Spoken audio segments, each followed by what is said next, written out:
우리가 성도의 삶을 살아갈 때 많은 경우 믿음의 증인들을 통하여서 배우게 됩니다. 히브리서 12장 1절에 보면 허다한 증인들이 있으니 우리가 인내로서 우리 앞에 당한 경주를 하며 라고 이렇게 나와 있습니다. 간혹은 살다가 우리에게 무엇이 위로가 될고 어떤 물건이나 어떤 사물이 아니라 사람의 존재, 특별히 우리보다 앞서간 신앙의 선조들의 그러한 존재들이 우리에게 우리가 경주를 인내로 경주를 하는, 저도 공부하면서 그저 교수님들이 도서관에 앉아서 열심히 공부하는 모습, 그 모습이 그냥 향기롭고 또 힘이 되고 뭔가 모르게 그 모습 가운데서 나아가는 허다한 증인들이 있다. 우리는 부모이기 전에, 남편과 아내이기 전에 서로가 서로에게 믿음의 증인이 되어야 합니다. 아내도 남편에게 믿음의 증인이 되어야 하고, 남편도 아내에게 믿음의 증인이 되어야 하고, 자식도 부모에게, 부모도 자식에게 믿음의 증인이 되어야 합니다. 어려워도 주를 위해 헌신하고, 어려워도 예배에 힘쓰고, 어려워도 어떤 형편 가운데서도 하나님께 울며 절며 나아가는 그러한 믿음의 증인들이 우리 옆에 있을 때 우리가 인내로서 그 경주를 경주하는 것입니다. 굳이 물질로 도와주지 않더라도, 굳이 편하게 우리에게 적선하지 않더라도 그런 분들이 옆에 계신다는 것은 정말 우리에게 큰 힘이 되고, 넘어질 때 우리를 일으키는 그러한 많은 계기가 되는 것입니다. 히브리서 11장은 우리가 잘 알다시피 믿음의 선조들을 쭉 기록하고 있습니다. 이것은 하나님의 시각에서 보시는 것이요, 하나님이 이들을 인정하신 것입니다. 믿음 외에 하나님의 인정을 받을 거리가 없고, 하나님의 관심사는 오직 믿음이고, 주님도 이 땅에 오셔서 믿음만을 칭찬하셨고 믿음 없음만을 책망하셨어요. 바로 히브리서 11장은 주님이 인정하는 그런 분들이요, 모든 구약의 선조들입니다. 구약도 믿음으로 하나님 앞에 인정받았다는 것을 우리에게 알려주는 것입니다. 히브리서 11장에 귀하게 나오는 이 믿음의 조상들, 아마 한 분 한 분을 드라마로 한다 그래도 드라마가 꽉 찰 정도로 정말 연관된 하나님 말씀이라 짧게 행적을 기록해도 아주 길게 풍요하게 우리에게 다가오는 것이 바로 히브리서 11장인데요. 히브리서 11장에 나오는 이 믿음의 조상들의 공통점을 우리가 한 3가지 정도 생각해 볼 수 있을 것 같아요. 첫째로 그들은 바랬다. 히브리서 11장 1절에 보면 믿음은 바라는 것들의 실상이다. 믿음은 바라는 것이 있어야 됩니다. 바라는 것이 없이 믿음이 있다라는 것은, 그것은 그릇된 것입니다. 내 주변을 잘 둘러보고 잘 회개하고 결산하고 이만큼이면 됐다, 그건 믿음이 아닙니다. 믿음은 바라는 것입니다. 바라는 것이야말로 여호와를 가장 깊이 인정하는 것입니다. 바라는 것이야말로 여호와를 의뢰하는 것이고, 바라는 것이야말로 여호와께 맡기는 것입니다. 세상에서는 바라는 것이 좀 부정적으로 들리기 쉽지만 하나님 앞에서는 바라는 것이야말로 가장 중요한 덕목입니다.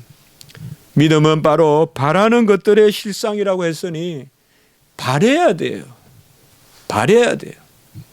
두 번째, 믿음의 조상들의 특징은 보이지 않는 것들을 추구했다는 것입니다.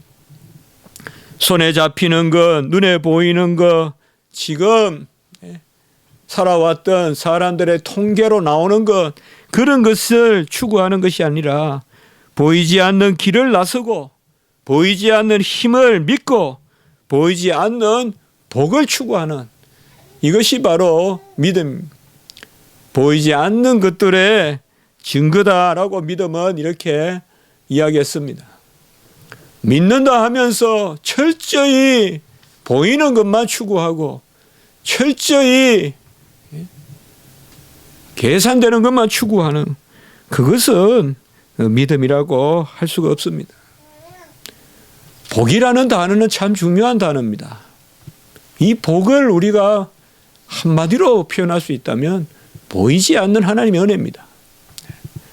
보이지 않는 하나님의 은혜, 그것을 추구하는 것입니다. 왜 뭐가 있다고 저렇게 쫓아갈고 바로 보이지 않는 복이 있는 것이죠. 땅에 복이 있고 후손의 복이 있고 또 복의 근원이 되는 그러한 복이 있는 세 번째 믿음은 하나님께 나아가는 것입니다. 우리는 이것을 자주 나누는 것입니다. 믿음이 없이는 하나님을 기쁘시게 하지 못하나니 하나님께 나아가는 자는 그가 계신 것과 상 주심을 믿어야지니라. 믿음이 없이는 하나님을 기쁘시게 하지 못하나니 하나님께 나아가는 자는 믿음은 바로 하나님께 나아가는 것이요 바로 그것으로 하나님을 기쁘게 하는 것입니다. 하나님께 나아가는 것은 우리가 육체적으로 하나님께 나아가는 것, 또 기도로 하나님께 나아가는 것, 그런 것도 분명히 하나님께 나아가는 것입니다. 12의 혈류병 환자가 예수님께 나아오고 수로보니게 여인이 예수님께 나아오고 맹인이 예수님께 나아오는 것, 그것 믿음입니다. 이러한 하나님께 나아가는 것의 가장 핵심이 뭐냐? 정점이 뭐냐? 그것이 바로 구약으로 말하면 제사요, 신약으로 말하면 예배입니다. 하나님께 나아가는 것은 다른 것이 아니라 하나님이 우리를 보시게끔 우리가 하나님 면전 앞에 서는 것입니다. 그러면 하나님이 우리를 쓸 때 쓰시는 것입니다. 집안에 귀한 자녀가 누구겠어요? 필요할 때 그 자리에 있는 자녀. 마당을 썰려고 하면 동네를 다 찾아다녀야 아이를 찾고 꼭 뭐 할 때 되면 없잖아요. 꼭 뭐 할 때 되면 없어요. 마당 하나 썰으라 그래도 동네를 다 뒤지고 다녀야 되고 걸레 하나 빨아오라 그래도 수백 번 불러야 찾고 그거 아니에요. 주여 제가 이렇게 주님 앞에 나와 싸우니 주님 마음껏 사용하시고 주님 마음껏 종을 붙들어 인도하시옵소서. 그 나가는 것의 에센스가 클라이막스가 바로 제사요, 바로 예배라는 것입니다. 그게 히브리서 11장에 어떤 이 믿음의 조상들을 우리는 뭐 조목조목 이렇게 생각할 수 있지만 크게 보면 이 세 가지로 말씀해 볼 수 있을 것 같아요. 잘 바라는 것, 잘 바라는 거예요. 보이지 않는 것을 추구하는 것, 신령한 것을 추구하는 것, 그리고 여호와 앞에 나아가는 것, 그런 것을 바로 믿음의 조상들이 행했다는 것을 11장에서 보여주고 있습니다. 이러한 세 가지를 특별히 우리가 생각해 볼 때 아브라함이야말로 바로 이것에 가장 합한 그러한 우리에게 증인이 되는 믿음의 조상이 아닌가 한번 생각해 볼 수가 있습니다. 아브라함은 바랬습니다. 당대의 가장 기름진 땅 갈대아 우르, 가나안 땅이 아닙니다. 메소포타미아의 가장 기름진 갈대아 우르를 떠나서 여호와가 지시하는 땅으로 갔는데 그 여호와가 지시하는 땅, 약속의 땅을 향하여 가는데 히브리서 11장 10절에 보면 이는 그가 하나님이 계획하시는 지으실 터가 있는 성을 바랐음이라 라고 이렇게 나와 있습니다. 하나님이 지으실 터가 있는 그 성, 하나님의 터에 지어질 성을 바라고 나아갔다라고 이렇게 말하고 있습니다. 그리고 히브리서 11장 13절 14절에 보면 아브라함은 애국인과 나그네로 돼 그가 이 땅에서 애국인과 나그네로서 산 것은 본향 찾는 자임을 드러내는 것이다 라고 이렇게 이야기하고 더 나은 본향을 사모하니 곧 하늘에 있는 것이라 라고 이렇게 말씀하고 있습니다. 아브라함은 사모하고 바랬던 것입니다. 이 땅에서 여호와의 터를 바라고 그곳에 여호와의 성을 쌓기를 바라고 그리고 이 땅의 삶이 저물면 하늘나라의 본향을 바라고 사모하는 그것이 바로 아브라함의 신앙이었습니다. 간혹은 하나님이 우리를 흔들어서 멀리 떠나게 할 때는 이러한 사모하는 마음을 가지게 하시려고 칼빈이 불란서에서 쫓겨나서 천하 갈 데 없는 그러한 망명객 생활을 하면서 가장 가슴 깊이 담았던 것이 바로 히브리서 이 11장의 13절 부분이다.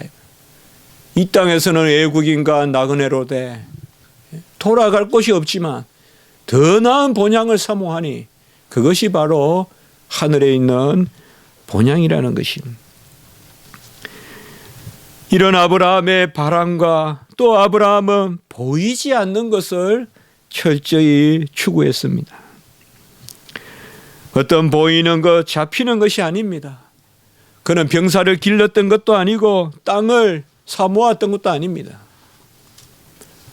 그의 후손들은 보면 좀 땅을 사고 하지만은 사실 아브라함은 막벨라 굴을 구하고 하지만은 그것은 어떤 하나님의 백성으로서 하나님의 뜻에 구별되는 사실상 그 당시에 무덤이 순결하지 못하면 다 무너지는 거예요.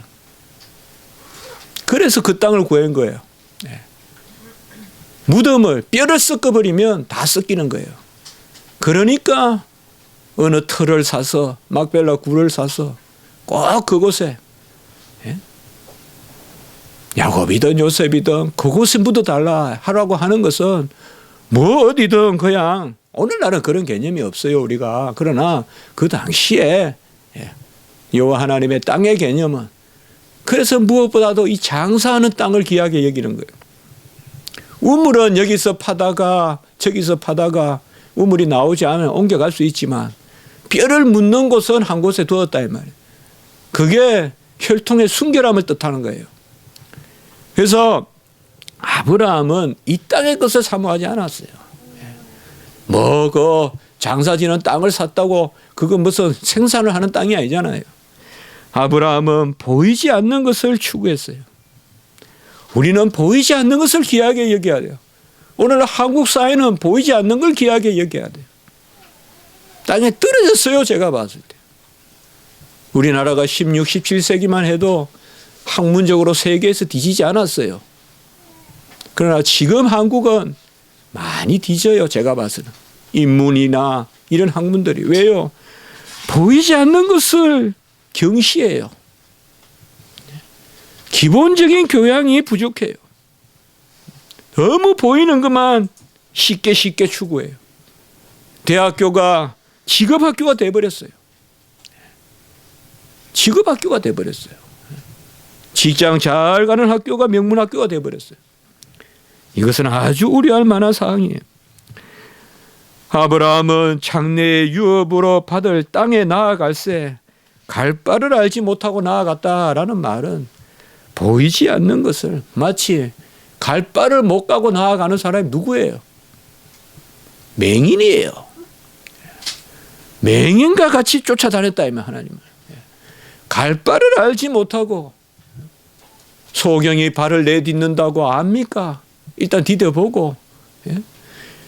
바로 아브라함도 그랬다 이 말이에요. 갈 바를 알지 못하고 보이지 않는 것을 맹인과 같이 보이지 않는 것을 우리는 간혹 주님을 쫓아갈 때 막대기 지팡이에 맡기고 눈먼 소경같이 쫓아가야 돼요. 눈먼 소경같이 쫓아가야 돼요. 내 눈을 너무 뜨지 마세요. 너무 두리번 이것저것 다 보고 다 계산해서 가려고 하지 말고 막대기에 맡기고 지팡이에 맡기고 하나님이 쫓아오라면 소경같이 그냥 쫓아가는 거예요. 소경같이. 갈 바를 알지 못하고 나아갔다. 그가 바랬던 것은 다른 것이 아니에요. 죽은 자와 같은 한 사람으로 이미 태가 끊겼는데 단산한 태인데 그 가운데 흐드한 별과 같은 그의 후손들이 오는 것을 바라본 것입니다. 아브라함의 삶은 보이지 않는 것을 추구했다는 것입니다. 좀 덜 먹어도 괜찮아요. 덜 입어도 괜찮아요. 조금 허술한 옷이 멋있게 보일 때도 있어요. 안 보이는 것을 좀 추구하세요. 안 보이는 것을 우리가 추구해야 돼요. 안 보이는 어떤 그러한 향기, 격조, 문화, 교양 이런 것을 우리가 특별히 우리는 하나님의 교양 그런 것을 우리가 좀 추구할 필요가 있다. 세 번째 아브라함은 나아갔다 이 말이죠. 아브라함이야말로 이 발을 내디던 그러한 가장 갈대아 우르를 떠나서 이 아브라함 우리가 창세기를 읽다 보면 12장부터 보면 이 발걸음이 보여요. 하나님이 가라는 대로 가는 그게 아브라함이 12장부터 가라고 지시하는 땅으로 가요. 우물을 파러 가고 옮기고 엑소도스 이런 개념들이 창세기 12장부터 나와요. 바로 물을 건넌다는 뜻이 히브리 백성이란 말 자체가 바로 건너간다는 뜻이거든요. 나아가는 거예요. 하나님의 뜻에 따라.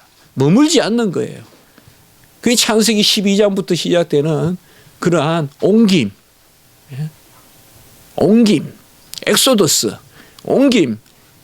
엑소더스란 말이 옮긴다는 뜻이에요. 여러분들. 옮김. 그것을 지금 바로 아브라함이 나아가는 것입니다.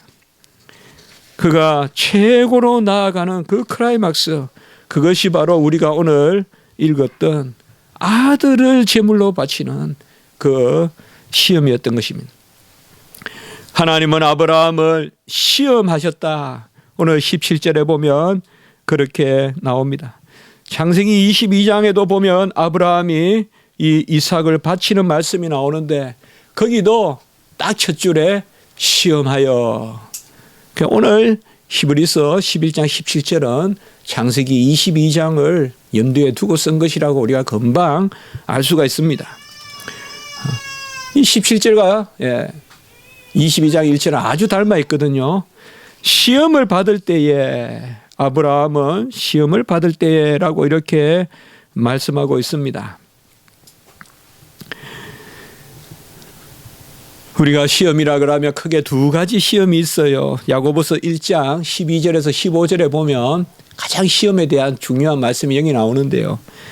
야고보서 1장 12절에서 15절까지 보면요. 그 12절에 보면 시험을 참는 자는 복이 있나니 사랑하는 자들에게 약속하신 생명의 면류관을 얻는 것이기 때문이라. 이 야고보서 1장 12절에서 말하는 시험을 참는 자는 복이 있고 생명의 면류관을 얻는다라고 할 때 이 시험은 바로 선한 시험이에요. 연단이에요. 하나님이 주시는, 하나님이 자녀에게 고유하게 주시는 연단. 우리가 뭐 자주 이야기하죠. 영어로는 테스트다 말이죠. 시험이라는 것은 그야말로 배움의 과정이잖아요. 그러니까 연단으로 주시는 시험이다. 성도들이 말씀에 따라 겪는 고난, 시련 이런 것은 시험이로되 부정적인 시험이 아니에요. 바로 하나님이 주시는 연단, 긍정적인 것이에요. 우리가 열심히 달려가면 땀이 나죠. 그리고 마일리지가 쌓이죠. 얼마나 달렸고. 그게 바로 긍정적인 시험이에요. 아주 좋은 일도 땀을 흘려요. 그게 시험이에요. 그렇게 나쁘게 볼 필요 없는 거예요. 아무리 좋은 일을 해도 제가 요새 아주 몰입해서 지금 설교집을 내겠다고 지금 몰입해서 하고 있잖아요. 너무 감사한데요. 아무리 즐거워해도 속은 쓰려요. 아무리 즐겁게 해도 소화는 안 돼요. 종일 15시간, 16시간 이렇게 앉아있으면 소화가 안 돼요. 그건 부정적인 시험이 아니에요. 그건 연단이에요. 그걸 가지고 뭐 너무 나쁘게 생각할 필요가 없어요. 아무리 우리가 좋은 일을 해도 우리 안에 어려움이 있다 이 말이에요. 부대낌이 있다 이 말이에요. 그것은 아까 하나님이 뭐예요? 약속하신 생명의 면류관을 얻으려고 주시는 그 시험이다 이 말이에요. 약속하신 생명의 면류관을 주시려고. 이러한 시험은 하나님과 우리를 밀착시켜요. 이러한 일을 통하여 하나님을 가까이 만나게 해요. 그리고 이러한 시험은 필히 여호와 일에 하나님을 드러내 보여주세요. 분명히 이러한 시험은 미리 예비된 하나님을 우리에게 드러내 주세요. 시험을 받는 것은 우리로되 연단을 받는 것은 우리로되 이루는 것은 하나님이시라는 것을 보여주는 시험이에요. 이러한 시험은 긍정적인 시험이에요. 지금 아브라함에게 요구하시는 시험은 이러한 긍정적인 시험이에요. 부정적인 시험이 아니라 하나님을 더욱 밀착하게 하고 그리고 여호와 일의 하나님, 결국 여호와가 미리 준비하시고 여호와의 산에서 예비되는 그것을 보여주는 시험. 이것이 바로 성도들에게 임하는 첫 번째 연단의 시험이에요. 부정적인 시험도 있어요. 이것은 야고보서 우리가 1장 14절 15절에 보면 바로 이어서 특별히 이런 부정적인 시험이 나오는데 이러한 시험은 욕심에 끌려 미혹됨이라. 우리의 욕심에 따라서 내가 끌려가는 거예요. 막 불평하고 힘들고 짜증내고 하는데 알고 보면 하나님이 시켜서 그런 것도 아니고 무슨 정의를 위한 것도 아니고 내 욕심 채우는 거예요. 이것이야말로 참 어리석은 거 아니에요, 여러분들? 내 욕심 채우면서 내 욕심 못 채운다고 막 짜증내고 화내고. 그러고서 이제 부정적인 시험이에요. 굳이 영어로 표현한다면 이런 시험은 temptation, 나쁜 의미의 유혹, fascination, 현혹시키는 것. 그런 시험이에요. 이런 시험은 우리 자체로부터 나오는 거예요. 여러분, 우리가 어렵고 힘들 때 있죠. 빨리 분별하세요. 내 욕심을 채우는 것이거든. 빨리 그만두세요. 빨리 그만두세요. 야, 끝까지 해보자, 끝까지 해보자. 뭐, 저 골목길에 보면, 저 옛날 교대 살 때 보면, 뭐, 사람은 멀쩡하고, 잘생기고 이런 사람이, 그 인형 그거 뽑으려고 있죠. 인형 뽑으려고 돈 또 넣고, 또 해보고. 그 뭐, 옛날에 들어보니까 하루에 그거 가지고 몇십만 원 번대요. 구멍가게에서. 그, 잡합하는 것보다 그거 기계 하나가 더 많이 번대요. 그거를 2시간, 3시간 몇만 원을 쓴대요. 500원씩 넣고 전 잘 모르겠지만. 그러면 그 인형 그거 작은 거 그거 또 오다가 또 떨어지고 또 오다가 또 떨어지고 막 짜증내고 왜 안 되나 왜 안 되나. 그 집에 가가지고 뭐 깨물어 먹을 수도 없고 뭐 하려고 그거 가지고 또 누구 선물하면 그거 누가 받겠어요 그거. 그런 선물 누가 받겠어요. 선물은 귀하게 숨겨진 걸 줘야 선물이지. 그 뭐 사람들 다 보는 그 선물 누가 받겠어요 그거. 그런 거는 빨리 안 해야 돼요. 그걸 짜증내면서 그걸 해보겠다고 그때 빨리 분별해야 돼요. 내가 하고 있는 이 일이 뭐 하는 일인지, 욕심을 내는 일은 아닌지. 부족한 저 같은 경우는 책을 쓸 때도 그렇고 공부할 때도 그래요. 그게 다 선해 보여도 그것도 분별해야 되거든요. 욕심에 이끌려 미혹됩니다. 우리 인생이 짧아요. 그러나 길어요. 짧을 때는 뭐예요? 죄에 매여 있으면 짧아요. 그러나 길어요. 주의 일을 하기에는 길어요. 주님께서 우리에게 맡겨준 거 할 수 있어요, 우리가. 그러면 죄에 속한 것을 버려야 돼요. 욕심이 잉태한 적 죄를 낳고 죄가 장성한 적 사망을 낳는다. 이 욕심이란 게 작은 게 하나 들어와가지고요. 뭔가 저거 하나 해보면 기분 좋을 것 같단 말이에요. 하지 마세요.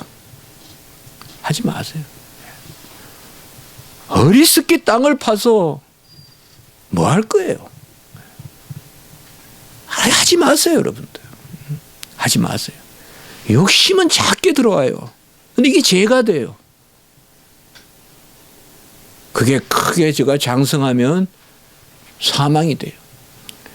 이러한 시험은 필히 우리가 버려야 될 시험이고, 이러한 시험은 필히 허상을 쫓는 데서 나오는 거예요. 허상을 쫓는 데서.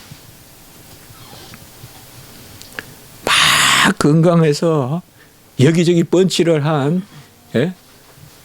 막 100번 날리면 한 대 맞으면 넘어지는 그런 삶을 살지 말고, 좀 연약해도 진짜 붙들 걸 붙드는, 그게 경제적인 삶이요, 효과적인 삶이요, 그게 주의 백성다운 삶이에요.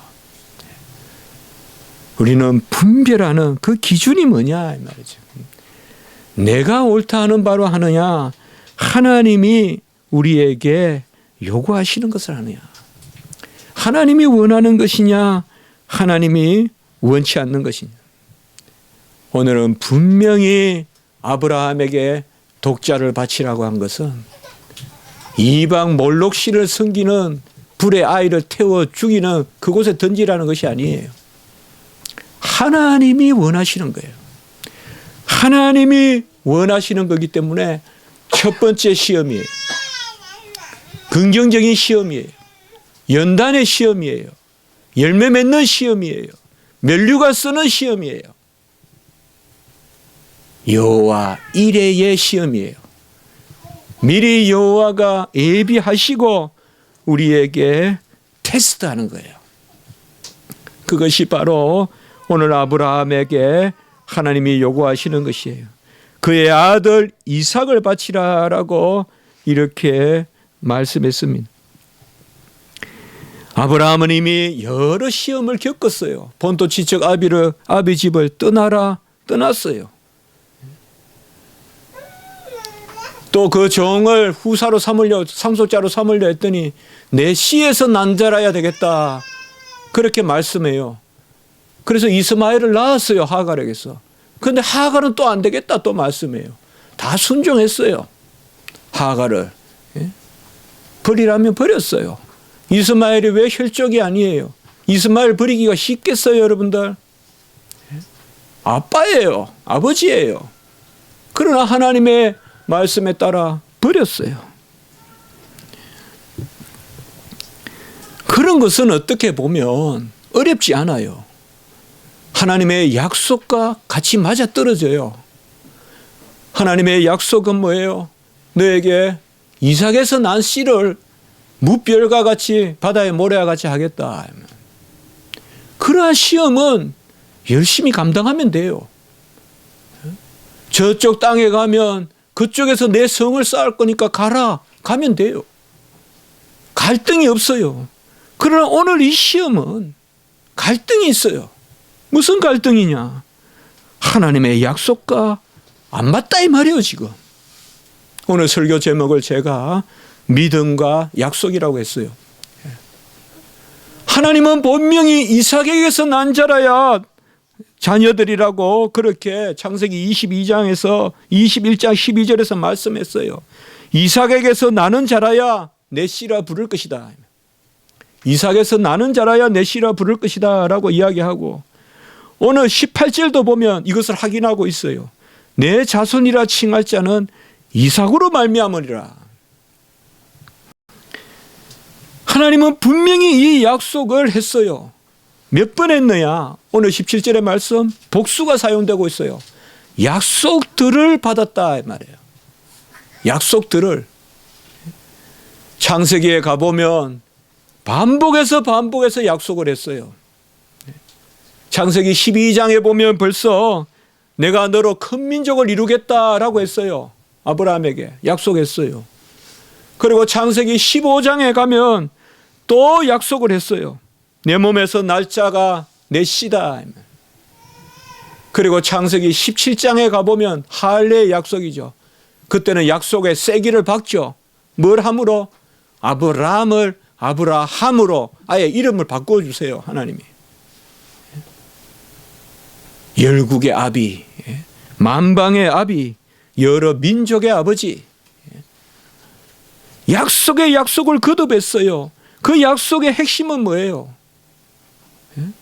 사라에게서, 너와 사라에게서 나야 할 그 씨, 그 씨에서 후손이 번성하리라. 그 약속들을 했어요. 그런데 그 약속들과 지금 배치되는 거예요. 뭐예요? 분명히 하나님은 그렇게 약속해 놓고는 그 이삭을 죽이라고 하는 거예요. 우리가 살다 보면 이런 신앙의 갈등을 일으킬 때가 많을 거예요. 하나님의 약속, 내가 너를 서로 사용한다, 내가 너를 붙든다, 내가 너를 가르치는 자로 세우겠다. 그렇게 하시고는 너를 버려라. 너를 버려라. 네 생명을 버리라. 너를 사용한다 해놓고는 내 생명을 버리라. 너를 쓴다 해놓고는 네 학위 버려라. 그렇게 명령하실 때가 있어요. 있어요. 저도 학교 섬기고 있지만 항상 그 생각을 해요. 교수직이라도 버릴 수 있어야 가르치는 것이다. 교수직을 해야 잘 가르칠 것 같은데 하나님이 명령하시면 교수직을 버리라 할 수도 있어요. 칼빈과 루트가 교수에서 종교계에 간 거 아니거든요. 어떻게 보면 하나님이 분명히 그래 하라 하셨는데 우리가 이성적으로 보면 이삭을 살려 넣어야 되죠. 살려 놔야 되는 정도가 아니라 잘 먹이고 거두고 해서 튼튼하게 자라게 해서 아기 잘 낳게 만들어야죠. 그렇게 이삭을 키우라는 게 아니라 이삭을 바치라. 이게 가장 큰 시험이에요. 바로 오늘 여기에 보면 17절에 보면 그 외아들을 드렸느니라. 그 외아들을 드렸느니라. 믿음으로 애아들을 드렸다라고 이렇게 이야기하고 있습니다. 여기에 사용되는 외아들이라는 말은 요한복음 1장 14절 18절에 나오는 독생자와 똑같은 단어예요. 독생자와 똑같은 단어예요. 모노게네스 똑같은 단어예요. 독생자를 드렸느냐 하고 똑같은 말이에요. 여기 애아들은. 바로 독생자를 드렸다. 외아들을 드렸다. 창세기 22장 1절 2절에 가보면 마치 하나님이 아브라함을 조롱이라도 하듯이 이렇게 해야 내 아들 내 사랑하는 독자 이렇게 불러요. 왜 사랑하는 말을 왜 붙여요? 야 네가 사랑하는 그 이삭 바쳐라. 그냥 이삭 바치라 하면 되지. 마치 하나님이 그냥 이삭을 약올리듯이 말이에요. 이삭 너 정말 아브라함 너 이삭 정말 사랑하지? 내 아들 내 사랑하는 독자를 번제로 드리라라고 이렇게 말하고 있습니다. 창세기 22장 1절 2절. 아까 말씀하신 여기 오늘 17절하고 똑같이 맞거든요. 외아들을 드려라. 분명히 이 외아들이 약속이고 이 외아들을 통하여서 후손이 번성해야 되는데 하나님은 이 외아들을 바치라라고 이렇게 말하고 있습니다. 아마 아브라함은 여러 번 고개를 흔들면서 이 음성이 진짜 음성인지 생각했을 것입니다. 앞뒤가 안 맞는 말씀 아닌가? 정말 여호와가 뜻을 바꾸시는가? 이삭에게 난 자라야 하나님의 자녀라고 그렇게 분명히 선포하신 하나님이 이제 뜻을 바꾸는가? 이삭이 아니 딴 사람을 쓸 건가? 그러나 하나님의 지시가 너무 분명합니다. 아들을 지시하는 땅에 가서 산까지 지정해서 바로 모리아 지방에 있는 산에 가서 바치라라고 이렇게 말합니다. 아브라함은 번제에 쓸 나무를 쪼개어서 아침에 일어나서 아마 우리가 너무 이렇게 묘사할 필요는 없지만 부모가 돼보면 뻔한 거 아닙니까? 제가 유학 갔을 때 원욱이가 한국 가 있었거든요. 시카고에 있을 때. 원욱이 신발만 봐도 마음이 아파서 볼 수가 없는 거예요. 그래서 신발을 그냥 숨겨놓고 그게 그 아빠 마음이거든요. 지금 애를 죽이려고 그것도 번제로 바치는데 어떻게 바치느냐? 화재로 바치라 이 말이에요. 불태워서 전부 다를 바치라 이 말이에요. 번제는 전부 다를 바치는 거고 화재로. 그래서 장작을 번제 나무를 가지고 지금 불을 들고 칼을 들고 가는 거 아니에요? 화재로 바치려고. 그 나무를 쪼개고 있는 아비의 심정이 어떻겠어요? 한 번 내리칠 때마다 자식을 쪼개는 심정일 거야. 아마. 자식을 쪼개는 심정일 거예요. 실제로 칼로 쳐야 되고.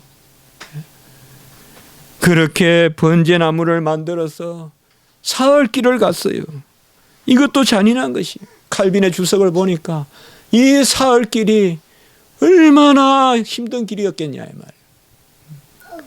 그냥 금방 한 10분 가서 저 뒷동네 도랑에 가서 죽여라 그러면 뭐 생각이라도 오래 안 하면 될 텐데 사흘 동안 아브라함은 얼마나 많은 생각을 했겠어요.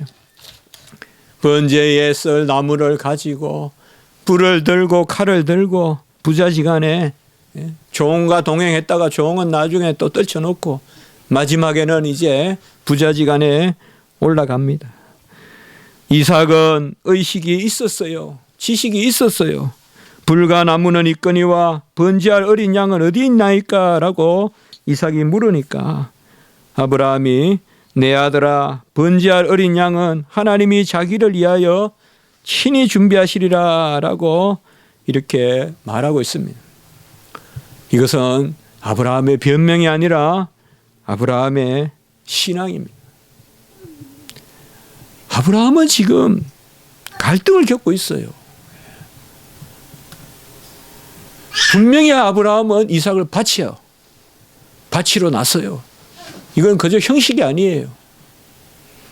번제나무까지 다 쪼개서 준비했어요. 그러나 하나님이 예비하시리라. 여기에 보면 우리가 약속과 믿음 사이에 하나님께 맡겨야 되는 부분이에요. 저는 이걸 잠잠함이라고 생각해 봐요. 우리가 신앙생활할 때 이런 잠잠함의 순간들이 항상 있어요. 내 이성으로 봤을 때는 하나님의 뜻을 이렇게 이루어야 되는데 이게 하나님의 약속이 맞는 건데 나를 하나님이 크게 쓰시려면 이번에 공부도 잘하고 시험도 잘 치고 어쨌든 성적도 잘 나오게 할 텐데 그래서 내가 다음에 유학도 가게 할 텐데 왜 하나님은 다른 길로 나를 이렇게 모실까? 우리가 이럴 때가 있어요. 저는 우리 전도사님들에게 너무 잔인하게 물고 뜯듯이 신학은 공부하는 것이 아니다. 집에 급한 일이 있거든 해라. 교회도 급한 일이 있거든 가서 도우라. 그 가운데 공부해라. 공부 1등 한다고 무조건 쌓는다고 그거 잘 공부해서 학점 좋아서 가르치는 거 아니다. 바로 이런 거예요. 하나님의 약속은 분명하고 우리의 믿음이 그 약속과 간혹은 어긋나는 것 같아도 그때 우리는 둘 다를 붙들고 나가면 되는 거예요. 왜요? 하나님은 항상 우리에게 불가능하게 보이는 두 가지를 동시에 이루시기 때문에. 어떻게 하여? 여호와 이래 예비한 것으로 이루시기 때문에. 그 예비한 것은 아무도 알 수가 있다. 아브라함의 믿음은 어떤 믿음이었을까요? 아브라함은 믿음으로 이삭을 드렸다고 이야기하고 있어요. 17절에. 분명히 이삭을 드렸어요. 미수가 아니에요. 드렸어요. 이삭을 드렸어요. 여기 미할료를 썼어요. 드렸어요. 분명히 칼을 내리쳤어요. 가만히 놔뒀으면 죽었어요. 물에 떠내려가는 알을 가만히 놔두면 죽어요. 비행기에서 떨어지는 사람을 가만히 놔두면 죽어요. 그거와 똑같아요. 칼은 떨어졌어요. 이삭은 장작 위에 누웠어요. 받으려고. 이삭도 드려진 거예요. 아브라함도 드린 거고. 그래서 믿음으로 이삭을 드렸다고 이야기했어요. 드렸다고 말하세요. 드리려다가 그쳤다 하지 마세요. 드린 거예요. 이삭은. 아브라함은 믿음으로 드린 거예요. 의지로도 꺾을 수 없는 순간이 된 거예요. 이미. 본인이 안 하려고 해도 내 의지를 돌이킬 수도 없는 순간 이미 칼을 내 의지로 내려쳤어요. 그때 도운 거예요. 아브라함이 믿음으로 아들을 바쳤어요. 이것이 무엇을 뜻할까요? 바로 아브라함은 죽은 자 가운데서 살리실 줄을 믿었어요. 오늘 19절에 보면 하나님이 능히 이삭을 죽은 자 가운데서 살려줄 줄로 생각하니라. 자, 잘 생각하세요. 아브라함의 신앙은 죽이지 아니하리라는 신앙이 아니에요. 살리시리라는 신앙이에요. 부활의 신앙이에요. 아브라함의 신앙은 이 어려움을, 고난을 모면하게 해주소서라는 신앙이 아니에요. 우리는 죽지 않고는 살아날 수 없어요. 죽어야 돼요. 아브라함의 신앙은 죽은 자 가운데서 살리실 줄로 생각한 거예요. 부활의 신앙이에요. 아들을 안 죽이려고 안 했어요. 죽여도 살아날 줄 알았어요. 살려서 씨앗을 남길 줄 알았어요. 두 번째, 번제할 양은 하나님이 자기를 위하여 친히 준비하시리라. 아브라함의 신앙은 대속의 신앙이었어요. 하나님이 사람에게 하나님이 일을 맡기지 않는다는 거예요. 하나님이 친히 그 일을 이루신다는 거예요. 궁극적으로는. 바로 대속의 원리가 여기에 나옵니다. 분명히 이삭을 죽이되 이삭을 죽이지 않는다는 거예요. 로마서 6장 3절 5절 3절에서 5절까지 그리스도와 그의 죽음에 연합하고, 이게 중요한 거예요. 우리는 연합해서 죽는 거지 내가 죽는 것 아니에요. 그의 죽음과 연합하고 그의 부활과 연합하는 거예요. 오늘 이삭을 바친 아브라함의 신앙은 이삭이 주님과 함께 죽게 한 거예요. 제물은 주님이 제물이세요. 그 제물이신 주님과 함께 이삭이 죽은 거예요. 그래서 그 주님이 살아났듯이 이삭이 다시 살아난 거예요. 부활의 신앙이에요. 아브라함은 이삭을 안 바치려고 했던 거 아니에요. 하나님이 하라 그러면 하기 싫어도 하는 흉내를 내면 그걸 안 하게끔 하더라. 아브라함의 경우에 보니까 그게 아니라 이 말이에요. 했어요. 했는데 그것이 바로 아까 말했던 생명의 면류관을 얻는 길이더라 이 말이에요. 연단이. 아브라함이 아들 이삭을 그리스도와 함께 죽는 자리에 세우지 않고는 그 이삭으로부터 후손이 하나님의 백성이 나올 수가 없어요. 언약의 백성은 구주와 함께 나 죽었으니 구주와 함께 나 살아야 돼요. 오늘 말씀은 이삭은 살고 주님이 죽었다는 것이 아니라 주님과 함께 이삭이 죽었다는 것을 말씀해 주는 말씀이에요. 주님과 함께 이삭이 죽고 그 주님과 함께 이삭이 살아나고 그 이삭의 후손들이 바로 우리고 우리도 주님과 함께 죽고 주님과 함께 살아났다는 거예요. 내 독자 이삭이라도 아끼지 아니하고 바쳤으나 무별과 같이 다시금 약속하시죠. 결국 이 독생자는 누굽니까? 이 독생자는 요한복음 1장 14절 18절 그리고 3장 16절 그리고 요한 1서 4장 9절 요한 1서 4장 9절에 보면 하나님이 자기의 독생자를 세상에 보내심은 그로 말미암아 우리를 살리려 하심이라. 똑같은 이 독생자란 단어가 바로 히브리서와 요한복음에 사용되고 있습니다. 요한 1서에 주님의 나라에서 주님께서 친히 이루십니다. 우리는 많이 약속을 가지고 있을 것입니다. 아마 우리가 너무 구체적으로 생각 못하는 약속도 있을 것입니다. 그러나 그것이 귀합니다. 믿음은 보이지 않기 때문이에요. 믿음은 바라는 것이기 때문이에요. 우리가 뭔가를 구체적으로 몇 월 몇시 뭐연 뭐실에 뭘 해야 된다. 그거보다는 갈 바를 알지 못하고 가는 게 믿음이니까요. 막연히 종에게 여러분에게 이 시대에 주의 말씀의 일꾼으로 혹은 이 시대에 주의 향기로 소금으로 편지로 우리를 사용하신다는 그러한 하나님의 약속이 있을 것이에요. 그 약속은 어떻게 보면 가장 바라는 것에 속하고 가장 보이지 않는 것에 속해요. 그러나 그것을 보는 것 같이 보고 나가야 돼요. 종을 사용하시리라는 것을 확실하게 보고 가야 돼요. 확실하게 소경과 같이 맡기고 나가야 돼요.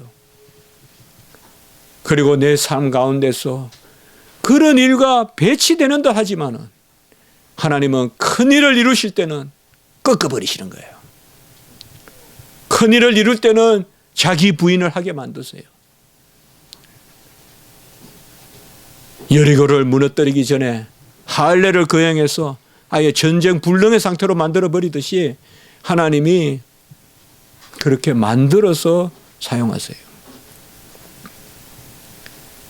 소명, 약속 변개치 않습니다. 우리에게 주신 약속, 우리 생업에 주신 약속, 우리 후손에 주신 약속 하나님이 변개치 않습니다. 어느 날 나에게 임하신 그 주의 지시하심 그게 변하지 않습니다. 우리가 약속을 결코 놓지 마세요. 그리고 하나님이 우리에게 말씀으로 명령하시거든 너무 이성적으로 빨리 판단하지 마십시오. 이성적으로 빨리 판단하지 마십시오. 하나님의 약속을 꼭 이루십니다. 믿음은 약속을 붙드는 것이요. 그 믿음은 나를 개입해서 내가 옳다 하는 바로 행하는 것이 아닙니다. 거기에 길이 있습니다. 담대하십시오. 내가 생각하는 방식으로 약속이 이루어질 거라고 생각하지 마세요. 분명히 하나님의 방식이 있습니다. 여호와 이레입니다. 예비된 순양이 있습니다. 지금 하나님이 나에게 이루시고자 하시는 것 결코 내 스케줄대로 안 될 것입니다. 내 방식대로 안 될 것입니다. 그러나 하나님의 방식으로 크게 이루실 것입니다. 분명히 하나님은 내 방식을 꺾으라고 명령하실 것입니다. 그때 우리는 쉽게 약속을 포기하시는 듯이 보일지 몰라도 하나님이 약속을 이루시는 방법입니다. 이삭을 바치라 하면 이제 우리 가문 끝났구나가 아니라 이 말이에요. 진짜 그 가문에서 예수님이 나게 하시는 것입니다. 만인을 살리는, 무별과 같이 모래와 같이 천하의 생명을 살리는 구주 예수 그리스도가 나게 하시는 것입니다. 하나님이 약속하신 것 이루십니다. 꼭 약속을 붙드세요. 기도하세요. 그리고 하나님이 그 약속과 배치되는 듯이 우리를 이끌어 가시더라도 물에 빠뜨린 다음에 200만 명이나 불러내서 홍해에 빠뜨리려고 불러냈겠어요? 가나안에 들어간다는 약속이 있으면 어떻게 할 거예요? 약속과 배치되죠. 약속은 가나안 땅에 젖과 꿀이 흐르는 땅에 들어간다 해놓고 현실은 홍해예요. 그럼 어떻게 해야 돼요? 약속 포기한 거로 믿고 다시 애굽으로 돌아가야 됩니까? 그래야 됩니까? 하나님의 약속을 믿고 바다를 향해 가는 거예요. 그러면 하나님 바다를 가르세요. 생각지도 않은 방법으로 하세요. 생각지도 않은 방법으로 하세요. 그것이 바로 아브라함의 신앙이에요. 1월 달에 제가 말씀을 몇 군데 제가 생각하면서 올 한 해 동안 우리 성도님들이 어떻게 살았으면 좋겠는가? 주의 약속을 붙드세요. 그리고 쓰라린 연단이 있더라도 믿음으로 그 약속을 붙들고 나의 방식으로 이루려고 하지 마세요.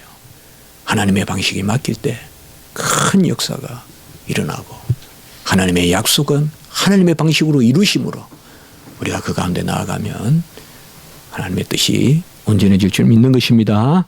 한번 기도드리겠습니다.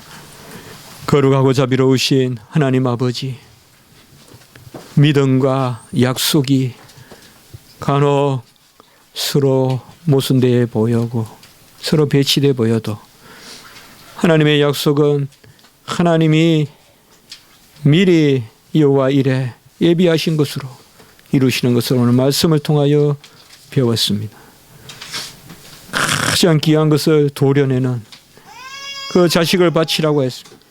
약속의 이삭을 바치라고 하신 그 주님의 명령에 순종하여 나가는 그런 아브라함의 믿음을 우리도 갖게 도와주시고 올 한 해 정말 우리의 눈을 뜨지 말게 하시고 우리는 눈을 감고 여호와의 지팡이와 막대기의 인도함을 받는 올 한 해의 삶이 되게 도와주시옵소서. 스스로 옳다는 바로 실족하지 말게 도와주시고 쓸데없는 것으로 고민하고 힘들어하고 애쓰지 말게 하시고 부정적인 시험은 빨리 발을 빼게 도와주시고 하나님이 주신 시험은 믿음으로 감당할 수 있도록 인도하여 주시옵소서.